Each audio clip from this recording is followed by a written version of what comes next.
I'm telling you guys, Terence Crawford knows exactly what he's doing by implementing the 148-pound catch weight and the 10-pound rehydration clause for Errol Spence in the rematch. I really do believe that he knows what he's doing. He's making it extra tough because he really, realistically, Terence Crawford doesn't think that it's worth a rematch, in my opinion. I don't think that Bud or his team is really itching for the rematch between Terence Crawford and Errol Spence. Not necessarily because it's a riskier fight at a higher weight class, but I really think that Terence Crawford is trying to play chess here and really choose the more financial savvy route and fight a guy like Canelo or the winner of Canelo and Charlo, who could, you know, be either fighter, but I'm going to lean towards Canelo because Terence Crawford's been on Twitter. I've never seen Terence Crawford this active about a fight, talking about, he wasn't even this active talking about the Errol Spence fight leading up to the negotiation process for the first Spence Crawford fight. But here you have Terence Crawford basically going on Twitter and calling for the Canelo fight. He's continuously saying Canelo and Terence Crawford is the biggest fight in boxing. I want Canelo. Went on Joe Rogan's podcast, said that I want Canelo at 60 or 168. Either way, I'll take it. Because he knows deep down that's the money fight that makes the most sense for him. People aren't going to watch this, you know, the number of pay-per-view buys isn't going to be the same for Terence Crawford and Errol Spence Part 2. The rematch wouldn't do nearly as well as the first fight, and I think Terence Crawford really does know that. It's not so much that he doesn't want to honor his agreement in the contract. You know, we know that boxing has contracts, but we also know that there are ways to get out of it. There are ways to, you know, you can play chess and do it in such a way that he knows that Errol Spence has no intention of coming back to 147. So by putting out that 148-pound catch weight and the rehydration clause, and this is all, you know, Terence Crawford's right. He's allowed to do all this because the contract stated that the loser gets to implement and activate the rematch clause, and the winner of the fight gets to choose the weight. And that's exactly what Terence Crawford's doing. He's putting a stipulation, you know, the rehydration clause, and on top of that, it's a 148-pound catch weight. So we know that Errol Spence isn't going to want to come down to, you know, anything near 147. He's going to want to do 54 at the lowest. So by Terence Crawford saying, I want the catch weight at 148, and then on top of that, putting a rehydration clause, it's basically the same thing. It might be worse than Errol Spence making 147 because,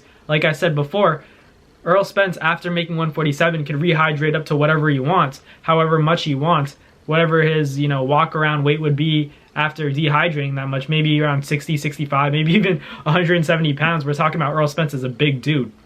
But Terence Crawford, he understands that. I'm telling you guys, like, he's playing chess. He really wants that Canelo fight. In the back of his mind, he knows that he has to go get that Canelo fight before he retires because it makes a lot of sense financially, and it's a very winnable fight for Terence Crawford. Jumping up weight, you know, like 3 weight classes to fight a guy like Canelo, it's obviously not easy, but we were saying that Errol Spence was going to do that, so I think it's only fair that we give Terence Crawford that same, you know, prerogative to choose to fight at a higher weight class, jump the weight classes. You know, Canelo did it, so if Canelo did it, do we think Terence Crawford can't do it? I think Terence Crawford's a better fighter than Canelo and is going to go down as a better fighter, you know, the more talented fighter.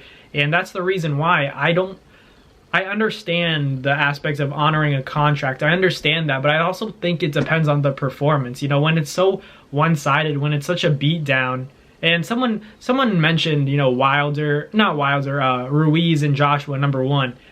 That was just a freak, like, upset. You know what I mean? This fight wasn't going to be an upset. If you looked at the betting odds, Errol Spence was, you know, actually the underdog for the first time in a while. So this was an even fight, and it was such a blowout, such a dominating performance from Terence Crawford.